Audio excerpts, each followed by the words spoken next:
Sí, buenos días, muchas gracias por la invitación que se nos cursa. Desde el Colegio de Aparejadores vamos a hacer referencia a cuatro aspectos de carácter meramente técnico que encontramos en la ley y que esperamos merezcan su interés.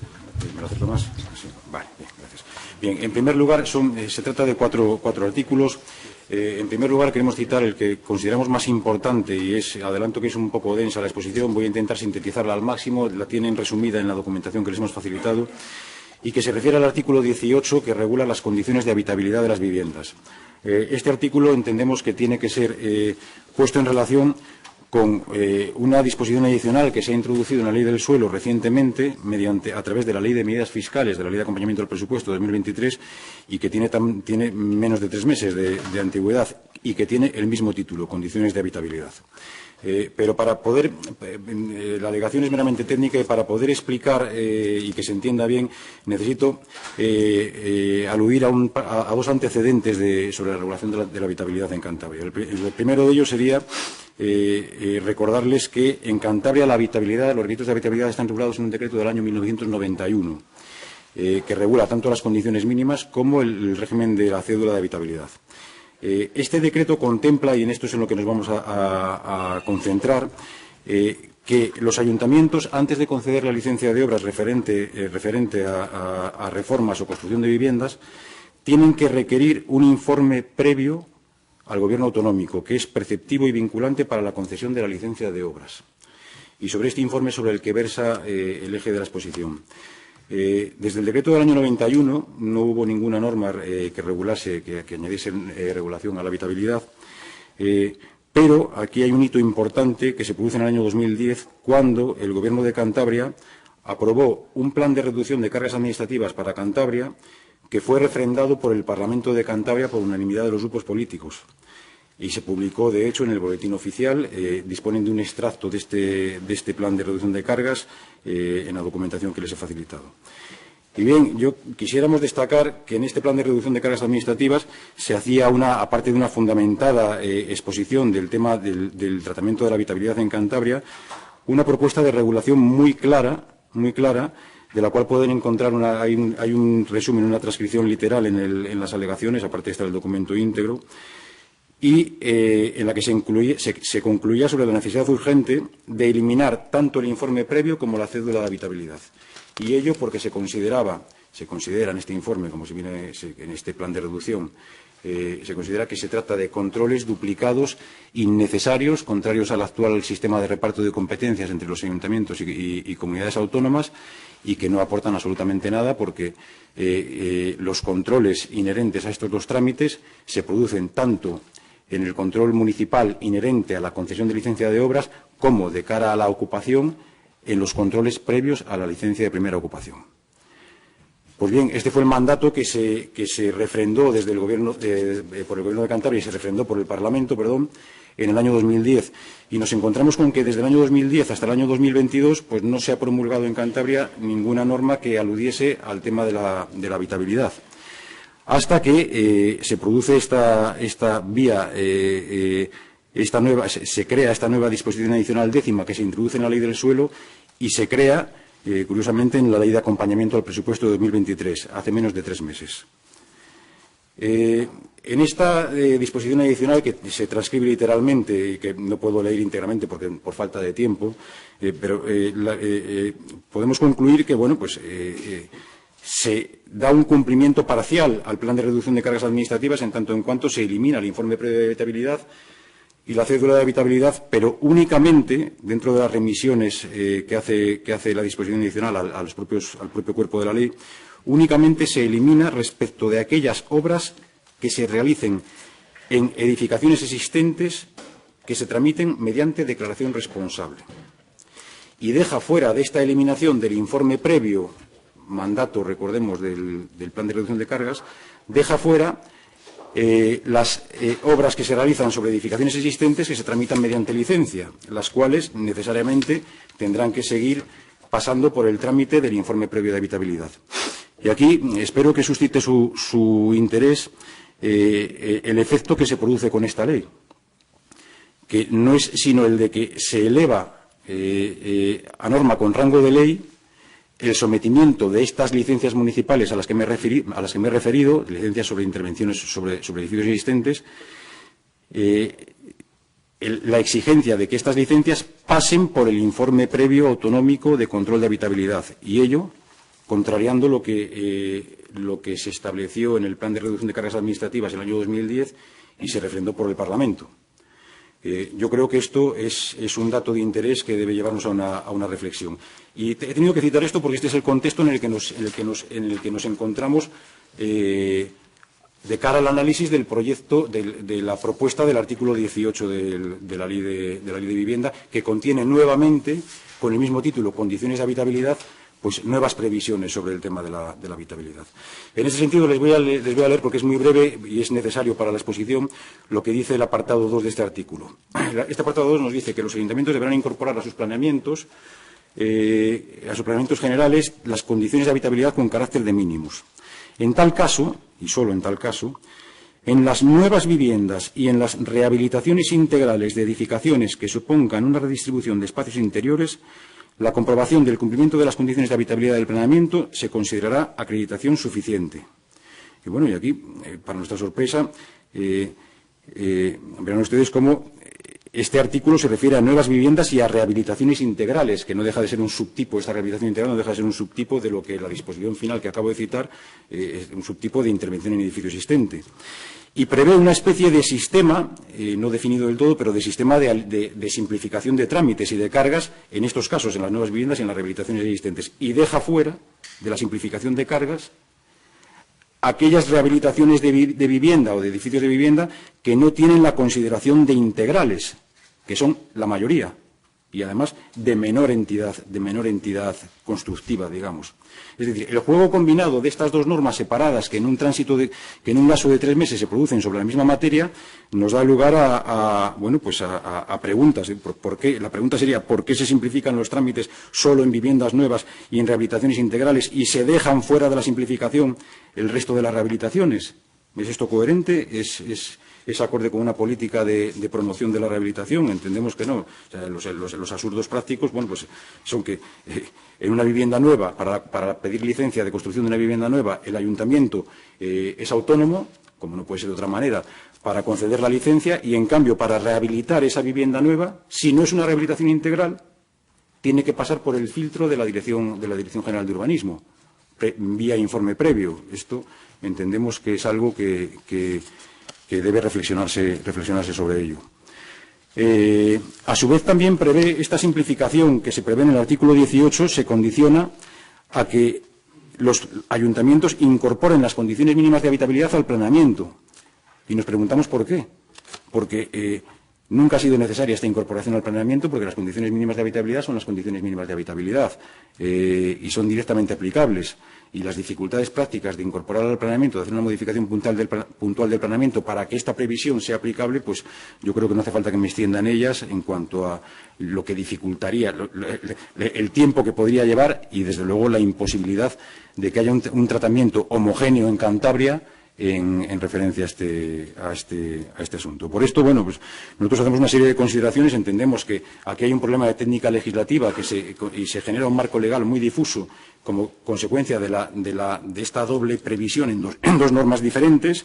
El mantenimiento del informe previo es contrario a lo que se refrendó por el Parlamento en el año 2010, mantiene duplicidades en cuanto a que se prevé el mantenimiento del informe previo de habitabilidad.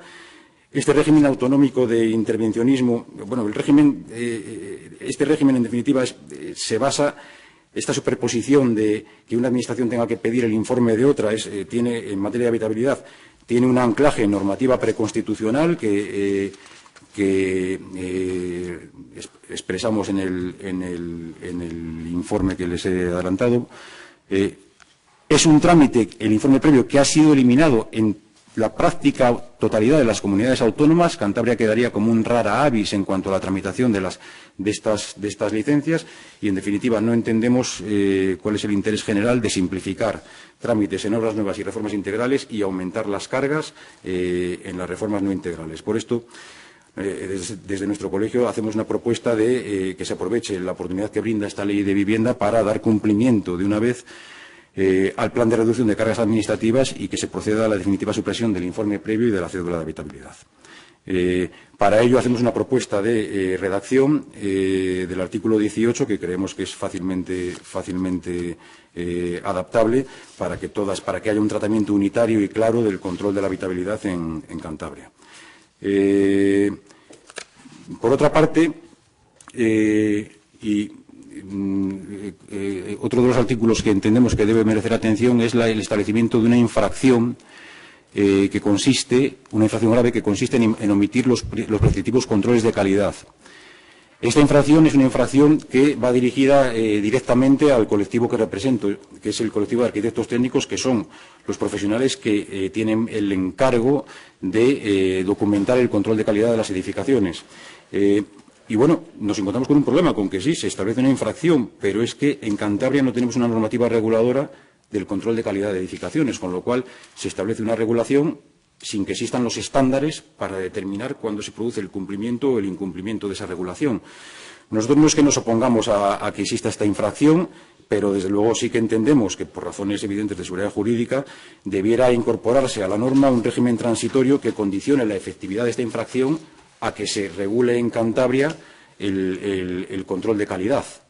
Porque de lo contrario, pues bueno, pues es una infracción que difícilmente va a poder ser aplicable y va a generar inseguridad jurídica. Y en caso contrario, que se elimine la infracción. No nos oponemos a la existencia de una infracción y a que se profundice en el control de calidad y animamos a que se dote a la ley también, en la apuesta por la calidad de la edificación, que se dote a la ley de un mandato a modo de similar al que se hizo en la ley de vivienda de Castilla y León. Tiene que ir finalizando, sí, señor Blanco. Termino. Para que en su día exista el mandato de que se regule el control de calidad. Bien, hay otras dos observaciones que por falta de tiempo no voy a poder desarrollar, las tienen por escrito. Una de ellas es un mero error que entendemos que hay en el articulado de la ley, y otra una reflexión o petición respecto de las garantías para el usuario mediante la exigencia de seguros de responsabilidad civil, que en esta ley se contempla un seguro de responsabilidad civil para administradores de fincas. Y entendemos y argumentamos en el documento que creemos que sería más importante aún, o tan importante como ello, establecer la exigencia de un seguro de responsabilidad civil para los técnicos con funciones facultativas en el ámbito de la construcción residencial. En cualquier caso, lo tienen por escrito en la documentación que se les ha facilitado y quedo a su disposición para cualquier duda o aclaración al respecto. Muchas gracias. Muchas gracias, señor Blanco. Le corresponde el turno de palabra ahora a los portavoces de los grupos parlamentarios. Tiene la palabra el portavoz del Grupo Parlamentario Mixto Ciudadanos, el señor Marañón, durante 5 minutos. Durante 10 minutos. Tiene la palabra.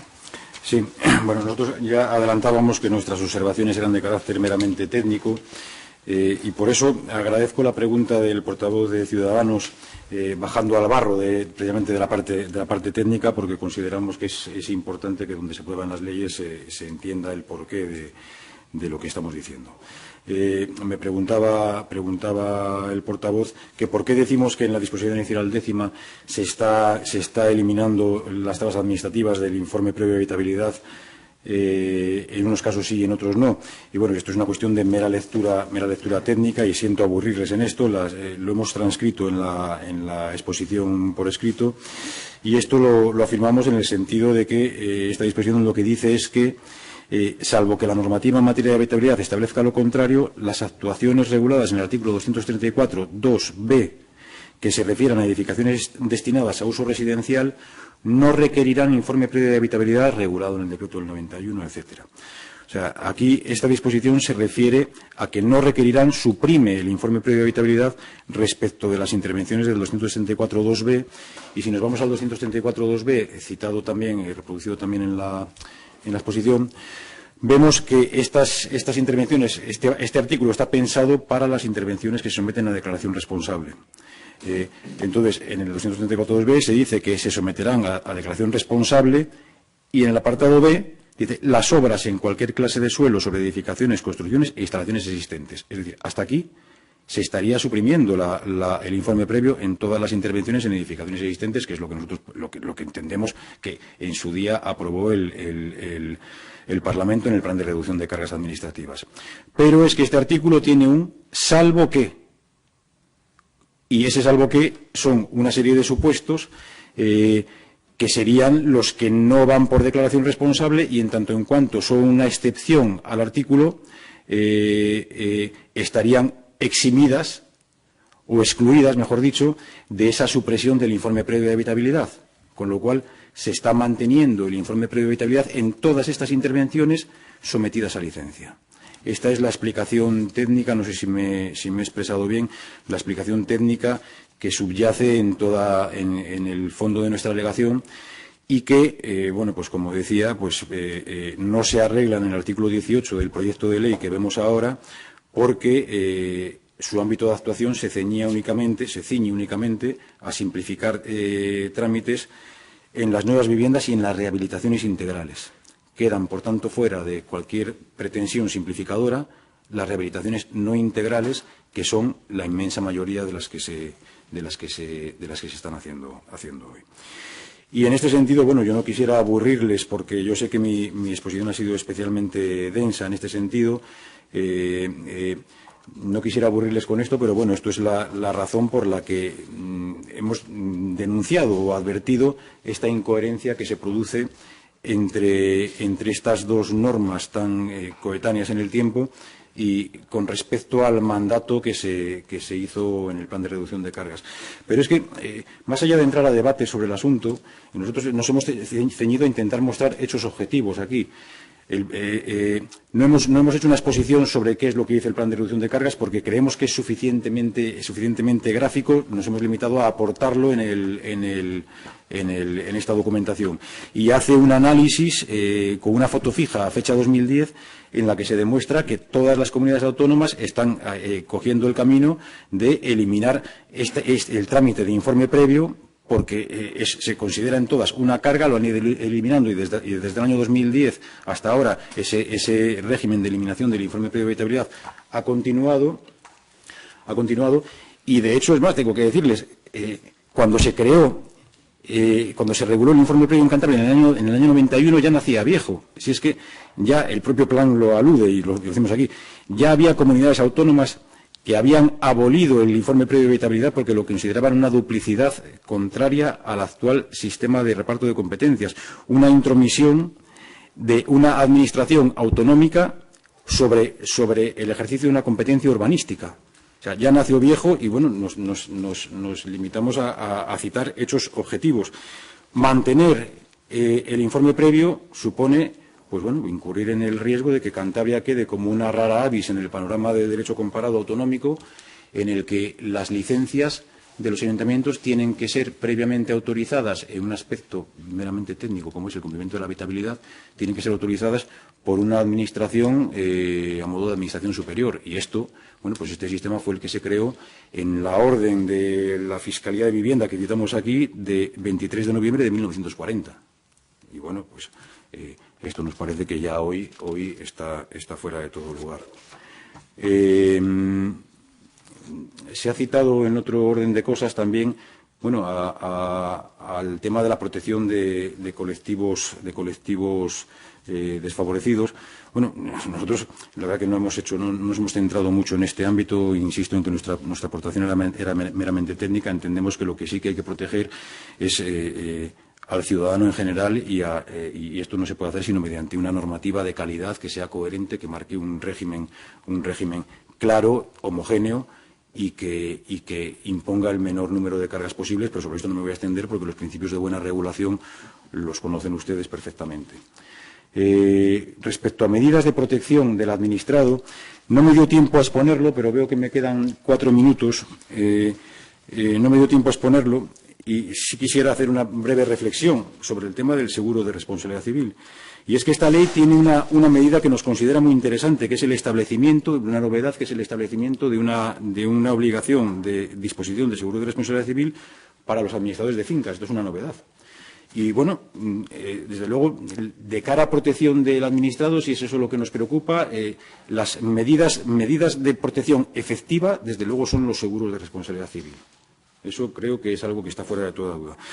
Y nos preguntamos, bueno, o llamamos a la reflexión, si la ley inicia este camino, ¿por qué no continuarlo con respecto de los técnicos de la edificación residencial? Porque al final los daños y patologías de edificación que se producen tanto en el proceso de construcción como de rehabilitación, bueno, pues dan lugar a reclamaciones, en ocasiones cuantiosas. Hay una pluralidad de afectados, como puede ser una edificación residencial, que sufren estas consecuencias y, al final, ¿cuál es la medida de resarcimiento en caso de que haya una responsabilidad técnica? Pues, al igual que en el caso de los administradores, la existencia de un seguro de responsabilidad civil. Pero es más, tenemos que decir, en este sentido, que en Cantabria tenemos un déficit de protección con respecto de otras comunidades autónomas, y es esto lo que nos preocupa. Porque en otras comunidades autónomas los seguros de responsabilidad civil de los profesionales están establecidos en las propias leyes de colegios profesionales. Cito Andalucía, País Vasco, Cataluña y alguna más.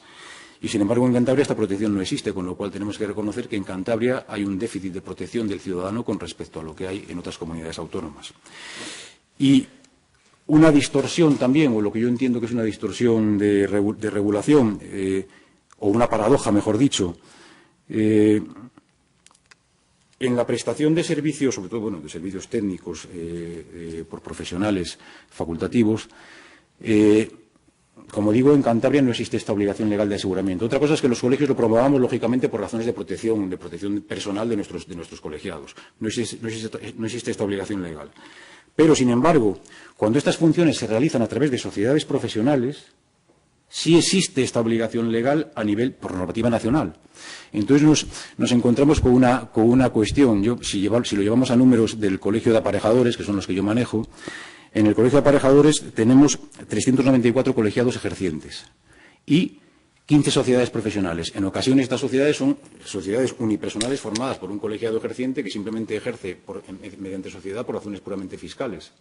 Entonces, esto nos conduce a una paradoja, que es que el mismo servicio prestado por el mismo prestador de servicio y para los mismos destinatarios, si se ejerce en 394 supuestos por un profesional liberal individual, no está sometido a una obligación de aseguramiento de responsabilidad civil. Y, en cambio, si se ejerce por una sociedad profesional, sí está sometido por normativa nacional a un seguro de responsabilidad civil. Yo creo que esto es algo que debiera hacernos reflexionar y creo que si se ha iniciado en la Ley de Vivienda o se plantea como una política de la ley la protección de los usuarios mediante el establecimiento de obligaciones de aseguramiento, que solamente se pueden establecer por norma con rango de ley, de acuerdo a la ley nacional de prestación de servicios profesionales. Bueno, pues yo creo que en el caso de los facultativos de la edificación, sometidos a unas garantías legales establecidas por la Ley de Ordenación de Edificación, con seguros decenales y todo tipo de responsabilidades en su intervención, pensamos que una medida de protección efectiva sería el establecimiento obligatorio de un seguro obligatorio de responsabilidad civil profesional. Y con esto yo creo que ya me he pasado del tiempo. Agradezco que no me haya llamado la atención la presidenta. Y muchas gracias. Sí, gracias. Bueno, muchas gracias, señor Blanco Puente. Le corresponde ahora el turno de palabra a los portavoces de los grupos parlamentarios en turno de dúplica. Tiene la palabra el portavoz del Grupo Parlamentario